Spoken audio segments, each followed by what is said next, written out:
April 2019. A conservation officer named Sean Williams is working his way across the south-facing slope deep in the Boundary Waters. Snow still 2 to 4 feet deep in the shadows. He's looking for a man who walked into those woods the previous October and never walked back out. And then he finds the camp. A green tarp slung over a rope strung between 2 trees. A hammock underneath. And blood. Blood soaked into the hammock. Blood soaked into the sleeping bag. Blood sprayed across the inside of the tarp. Lying in the middle of it, a loaded handgun that had never been fired. The man is not there. Over the weeks that follow, the search teams with cadaver dogs will comb that forest and recover exactly 12 bones. 12 out of the 206 in a human body. And they never find his skull. So what does that? What kills a man inside an undamaged tent, leaves the blood sealed up neat, leaving a loaded but unused handgun, and then takes almost all of them and walks off into a million acres of wilderness? I'm Carol Ann. Welcome to the In-Between.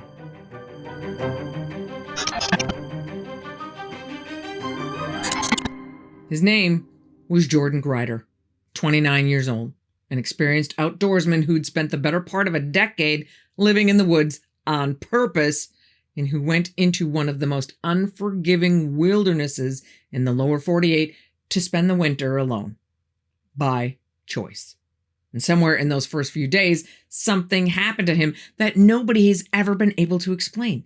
Not his family, not the sheriff's office, not a wolf researcher, not a forensic anthropologist. If you've spent any time down the rabbit hole of strange wilderness disappearances, of David Paulides' missing 411 phenomena, you already know the shape of this one. The capable person who should have been fine vanishes. The remains that turn up in a condition that ask more questions than they answer. And the official cause of death that gets stamped on a file, quietly refusing to match the evidence in the file. This is one of those. So let's walk into the woods with Jordan. Slowly, because every single theory you're about to hear has a hole in it big enough to drive a truck through. So first, where this happened. Because the place is not set dressing. The place is the whole story. The Boundary Waters Canoe Area wilderness sits far in the northeastern corner of Minnesota, pressed right up against the Canadian border. More than 1 million acres of federally protected forest, lake, and bog.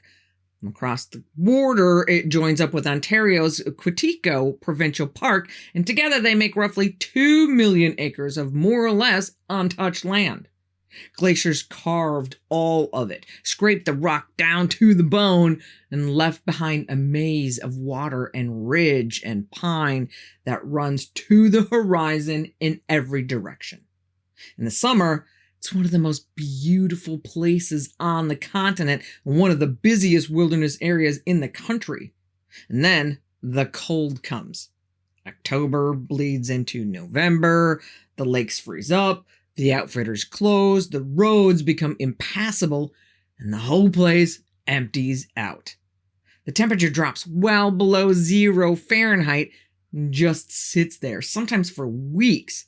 The silence becomes total. People who know that country have a way of putting it. In the warm months, it's the most visited wilderness in America. In the cold ones, it might as well be the moon. That is where Jordan set up his camp, miles off the trail. The nearest town, Ely, is maybe 3,000 people, and it's a good 30-something miles away. This is not the kind of place where somebody wanders by and finds you. This is the kind of place where if something goes wrong, nobody is coming. Jordan knew that. That was the whole point. And one more thing about this country, and I want you to tuck it in the back of your mind because we are coming back to it at the very end. Long before any of us were here, this was the land of the Ojibwe, part of the wider Anishinaabe people. And the Ojibwe have been telling stories about what lives in these forests in the dead of winter for a very, very long time. But for now, back to Jordan. I need you to understand who he was because it changes the picture around everything else. Jordan Grider was from Moriarty, New Mexico, small desert town east of Albuquerque. third of 6 boys. Homeschooled, which he hated, and dyslexic, which went undiagnosed for years and made reading and writing a lifelong fight. So he found his footing somewhere else. Outside. By his late teens, he'd pretty much left the conventional version of a life behind. Not because he had to, because he wanted to. He used to tell people he was not homeless. He had a home. It just happened to be outdoors. And for about 10 years, that is exactly how he lived. New Mexico, upstate New York, rural Kentucky, drifting between them, picking up work where he found it. A salsa plant, a Walmart, a whiskey barrel maker. At one point, he spent over a year building furniture with a Mennonite community in trade for an acre of land to call his own. He could grow grain and bake his own bread. He kept a patch of peppermint for tea and medicine. When he fell in love with a woman in Kentucky, he became a father figure to her 3 kids, baked their birthday cakes, taught them to handle a sickle and a lasso. And here's the part the internet always skips over. He was careful. His mother, Rebecca, said it about as well as anybody could.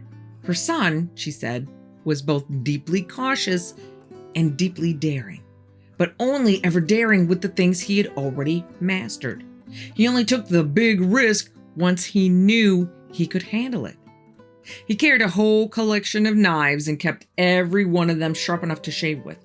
And in fact, he did shave with them and made YouTube videos of himself doing it. He was a whittler, a wanderer, a real student of the land. But when his family heard he wanted to winter in the Boundary Waters, they were not sold on the idea and were not shy about telling him so. But Jordan, being Jordan, was confident. He had been winning the bet against the wilderness for a decade. Here's the trouble with that bet, though. A Kentucky winter and a northern Minnesota winter are not the same animal. They're not even the same species. Kentucky gets a few inches of snow and hangs around freezing. The country around the Boundary Waters can bury you in feet of snow and stay well below 0 Fahrenheit for weeks at a stretch. An experience is not the same thing as preparation. In a place like this, the gap between those two is the gap between living and dying. In early October of 2018, Jordan drives his white pickup north out of New Mexico, loaded down with black bags of gear, and makes his way up to the Sioux Hustler Trail, deep in the wilderness off Echo Trail Road. He hikes in, off trail, until he finds a spot he likes. A clearing above a beaver pond on a south-facing slope that would shield him from the north wind. Smart choice. A survivalist choice. On October 8th, he sends his family, who he always stayed in contact with, a photo of that beaver pond through their group chat. The next day, October 19th, a store receipt puts him buying supplies. And he texts his family one more time to tell them how much grain and beans he'd gotten, that he is set for a long winter. And then he sends the beaver pond photo again. And that is the last anyone ever hears from Jordan Grider. Now, hold on to a couple of details, because this is where the first little itch starts at the back of your neck. Jordan parks his truck in front of a locked private gate, blocking it. You do not block a stranger's gate and plan to leave it sitting there for 5 months. You block it because you're coming right back. And when officers later search that truck, it's still full. Food, winter gear, supplies he hasn't yet carried into camp, which lines up perfectly with a man planning to ferry his gear in over several trips. A man who fully intends to come back to that truck. He just never does. Something happens in those first few days, maybe the very first night. Okay, this is the part you came for. So let me walk you through exactly what Sean Williams and his team found, because it's the strangest scene I've come across in a long time. And all of the strangeness is in the details. Start with the blood. There's a lot of it. Soaked into the hammock, soaked into the sleeping bag, sprayed across the inside walls of the tarp. Whatever happened, a great deal of Jordan's blood comes out of him right there in that hammock. And here's the first thing that doesn't fit. The tarp and the hammock are intact. No rips, no tears, no claw marks. The blood is contained inside that little shelter, like the whole thing has happened in a sealed box. Inside the hammock is Jordan's loaded 9mm Beretta, never fired, safety on. And later, another magazine and the holster are found outside of the tent on the ground. His boots are sitting on the ground inside the tarp, which tells you he has taken them off. He's settled in, he's lying down. And then there are the knives. Jordan's knives, the ones he keeps sharp enough to shave with, are all found in their sheaths. Clean. Not one of them has blood on it. Strips of his jacket and his sleeping bag cover are found on the ground outside of the tent, cut into ribbons. They look, for all the world, like somebody making bandages, except there's no blood on them, not a drop. In a shelter where blood has sprayed across the walls, the only things that look like bandages are spotless. And here's what makes Jordan's own family believe it happened fast. When Rebecca finally stands in that camp, she says she can read it like a book. It looks to her like her son had burned exactly one fire and made one meal. Maybe she's right, maybe she's not. But the next thing she says to me is the important part. Jordan is a whittler, a compulsive one. Give that man an evening and a blade, and there are wood shavings scattered everywhere. But here, there are none, not a single curl of wood anywhere in that camp. To his mother, that means Jordan barely gets one night in before whatever happens, happens. Around the camp, the searchers find wolf tracks and wolf scat. And then, over the next following weeks, once the snow finally melts and they come back with teams of 20 and 30 people and cadaver dogs, they find bones. 10 in the first real search. Vertebrae, piece that might be a femur, piece that might be a forearm, 2 more turn up later off-site, found by the dogs. 12 bones. And they never find his skull. They walk the ground in grids, one person at a time, shoulder to shoulder, dogs and all. The skull is just simply gone. So, that's the scene.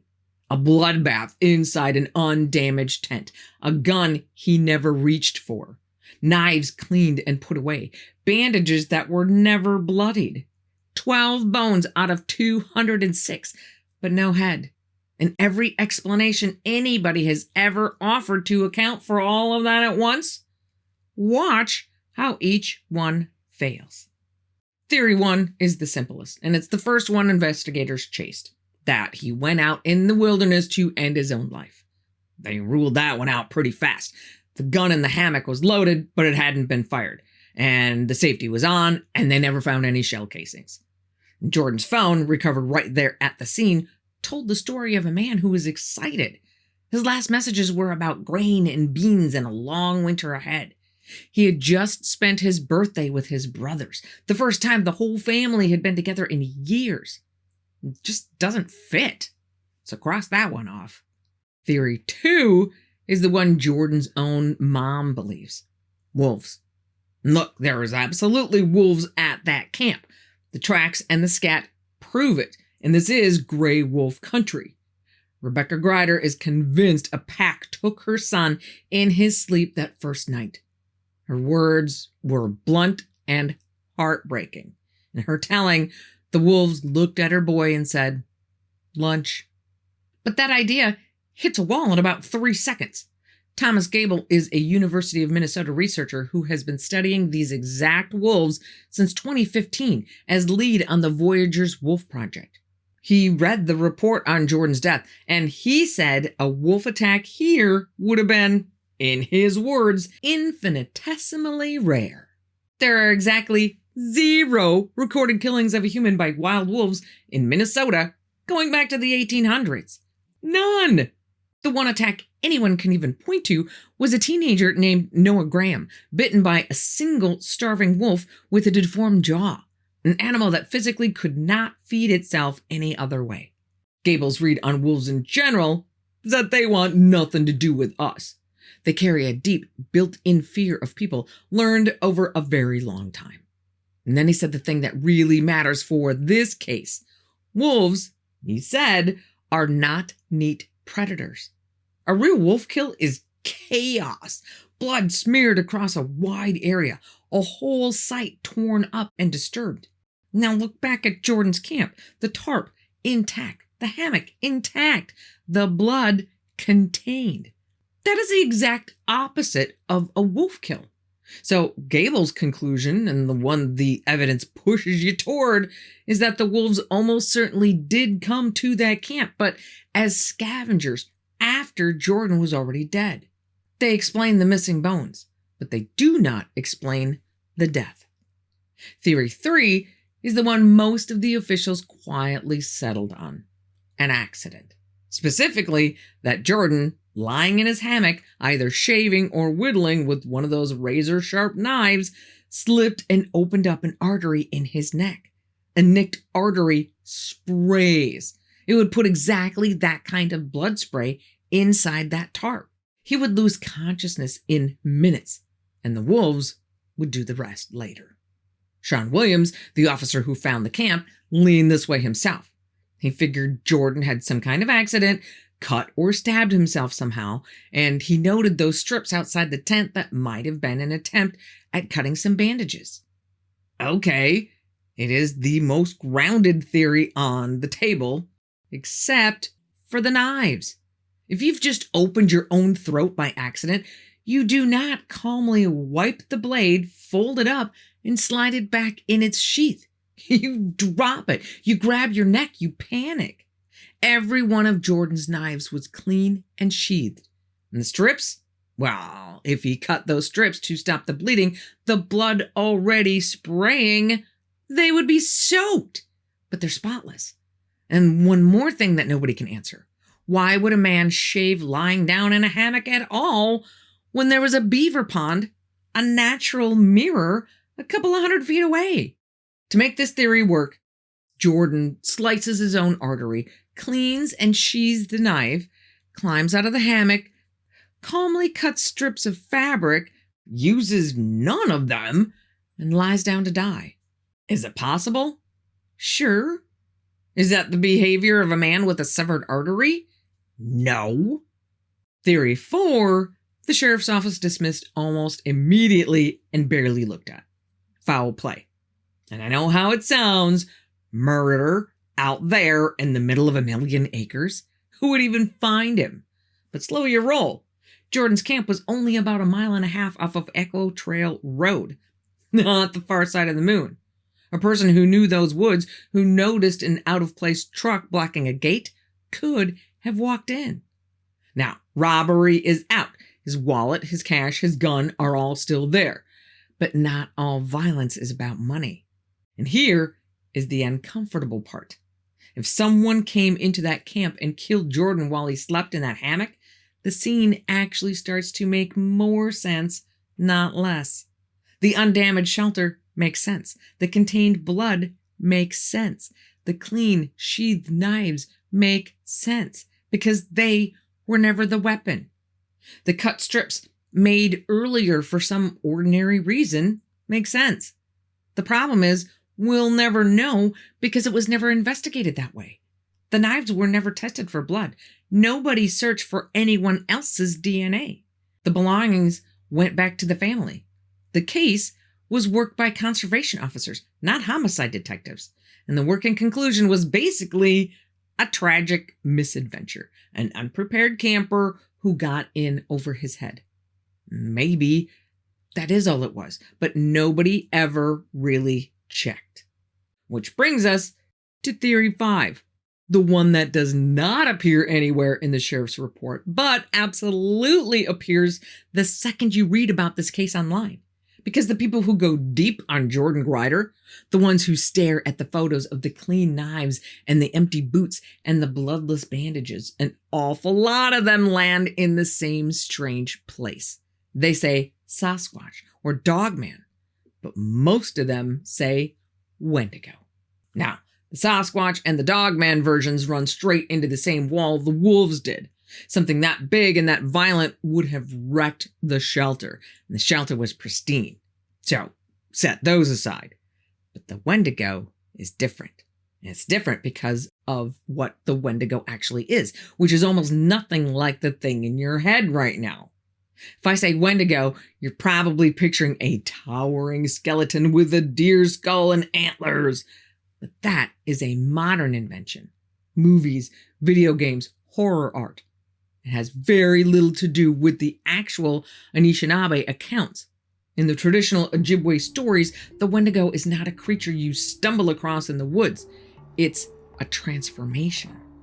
It's what a human being becomes when they cross a line that is never supposed to be crossed: the eating of other people. Not as some last act of desperation, but out of greed, out of appetite. And once a person crosses that line, the stories say, they change. They go gaunt, hollow. The hunger never leaves them. And worse yet, every meal only makes it stronger. They become hunger itself, walking. The Ojibwe writer and elder Basil Johnston, who spent his life setting these traditions down on paper, described the Wendigo as a kind of emaciated giant driven by a starvation that can never be filled. And here's why it matters for a case like this. In the oldest sense of the word, the Wendigo is not necessarily a monster from somewhere else. It can be a person, a human being out in the deep country, surviving on whatever or whoever they can find. And in every version of the story, the Wendigo hunts in one season: winter. It comes with the cold and the dark and the isolation, when the trees crack in the frozen air and there's no one for miles. That is when it feeds. And if that sounds like pure folklore to you, here's an account from a man who claimed he saw it up close and personal. Back in the 1760s, a fur trader named Alexander Henry was living and traveling through northern Minnesota, and in 1809 wrote all about his experiences in a book called Travels and Adventures in Canada and the Indian Territories between the years 1760 and 1776. Oddly specific title, but here's the story. During a brutal winter famine, a young man comes stumbling out of the woods into a camp that Alexander is staying in with some other fur traders and Native Americans. The guy is emaciated. He reeks, and the people there take one look at him and have a sneaking suspicion of what he really is. They backtrack his trail through the snow, and what they find is the kind of thing that you don't forget: a campsite. Alexander describes the scene a little more gruesomely specific, but the slightly more friendly version is human remains by the fire and the bones of the people he'd been traveling with. Under questioning, the guy breaks. He admits that as the starvation closed in, he and his cousin killed and ate his cousin's whole family one by one. And then, with no one left, he kills and eats his cousin too. The people in the camp give him a chance. They feed him ordinary food, and he eats it. But they notice his eyes keep drifting back toward the children in the camp. And to them, that settles it. The hunger is not gone anywhere. So they kill him. Because in their world, the young man is no longer a starving traveler who can be saved. He is a Wendigo. Not a monster with antlers, a human being who had crossed over into something that cannot be allowed to stay. So when people look at Jordan Grider's case and whisper that word, they are not necessarily talking about a creature from another world. They might be talking about a feral human. Someone living out in those 1,000,000+ acres, surviving off the land and off whatever or whoever they can find. Someone who could have come upon a lone camper in a cold October night and done what hunger or madness or something darker told him to do. Now, I'm not telling you that a Wendigo killed Jordan Grider. I want to be very clear about that. What I am telling you is that the Ojibwe have been describing something out in those woods in that exact season for centuries. And the people closest to this case keep brushing right up against the idea without quite saying it out loud. And is that really any more far-fetched than a man who carefully cleaned and sheathed his knife while bleeding out? Is it more far-fetched than a wolf attack that left the tent without a scratch? Every theory has its hole. This one just has a different shape. A journalist named Joe Friedrichs spent 3 years researching and writing about the dangers of the Boundary Waters for a book called Last Entry Point. He has said Jordan's is one of the 2 stories that still haunt him. The one he got, in his words, a little obsessed with because it's so unique. He flew all the way to New Mexico just to sit with Rebecca and Jason Grider and try to understand who their son had been. And I think the reason this one sticks with people is that there's no end to hand you. The cause of death on the official report is a single word: undetermined. 12 bones came out of that forest. The other 194 did not. And his skull is still out there, somewhere in 1,000,000 acres of glacier-cut rock, blackwater lakes, and endless pine. It never came home, which means, in the most literal way there is, a part of Jordan Grider is now simply part of the Boundary Waters. He used to tell people he was not homeless, that he had a home, just happened to be outside. He found his home, at least for a season, in the BWCA. And then, in the first cold week of a winter he was sure he could beat, something found him. And to this day, nobody can tell you what. Our hearts go out to the Grider family, and we hope that they find some measure of peace in all the things that will never be known. If you are not ready to leave your rabbit hole just yet, I got another one for you right here, and it'll probably keep you awake tonight. Be careful out there, and I will see you here again on The In-Between.